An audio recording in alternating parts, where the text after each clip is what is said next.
Magandang araw po sa ating lahat. Narito po ang aking proyekto sa Phildis para sa paggamit ng wikang Pilipino.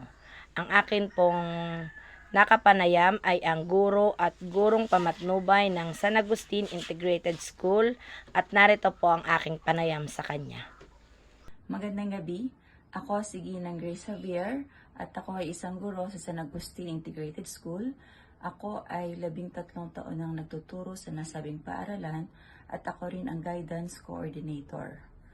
So para sa unang katanungan, gaano kadalas ninyo ginagamit ang Filipino sa inyong trabaho o disiplina? Ako ay guro sa English 8 at English 9 at Values Education 8. Ang ginagamit na medium of instruction sa Values Education ay Filipino.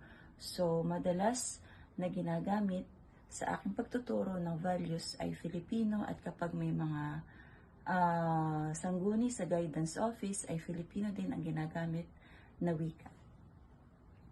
Sa ikalawang katanungan, anong mga sitwasyon o gawain ang mas ginagamit ang Filipino?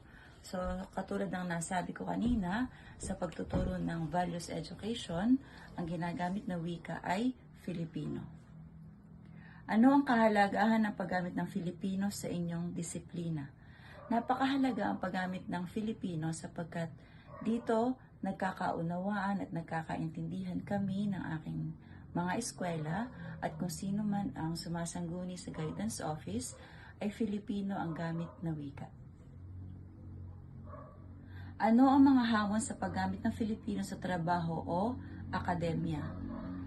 Isa sa mga hamon ay kapag may mga wika o salita na hindi madaling maunawaan ng mga bata sapagkat ito ay malalalim na salitang Filipino.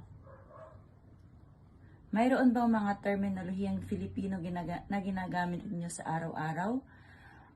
Halimbawa sa aking subject na Values Education, ang salitang bertud ay mahirap unawain lalo ng mga bata.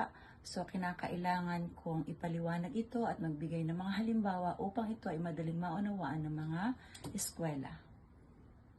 Paano nakakatulong ang paggamit ng Filipino sa pakikipag-ugnayan sa mga kasamahan o kliyente? Malaking tulong ang paggamit ng Filipino kasi katulad na sabi ko kanina, mas nauunawaan at mas naiintindihan nila kapag Filipino ang gamit natin.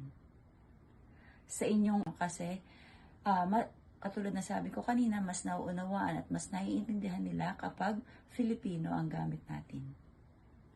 Sa inyong opinion, dapat bang mas palawigin ang paggamit ng Filipino sa inyong disiplina?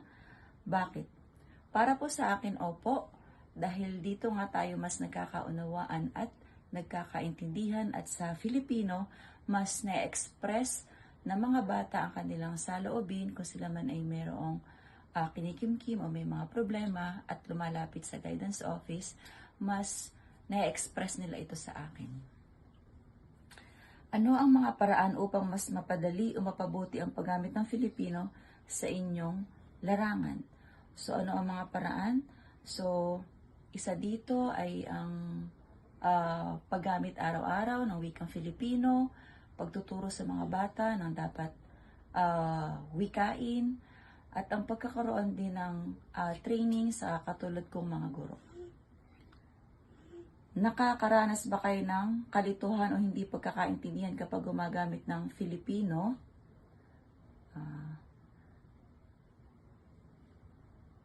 Technical o akademikong konteksto, paano ninyo ito hinaharap? So katulad na nasabi ko kanina, kapag may mga mahihirap na salitang Filipino, hindi agad namin maunawaan.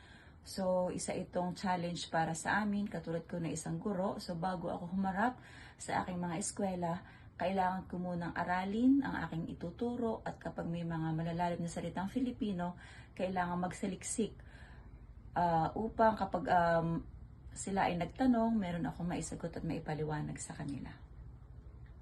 Maaari bang ibahagi ang isang halimbawa kung saan ang paggamit ng Filipino ay nakatulong sa pag-unawa o paglutas ng isang problema sa inyong disiplina?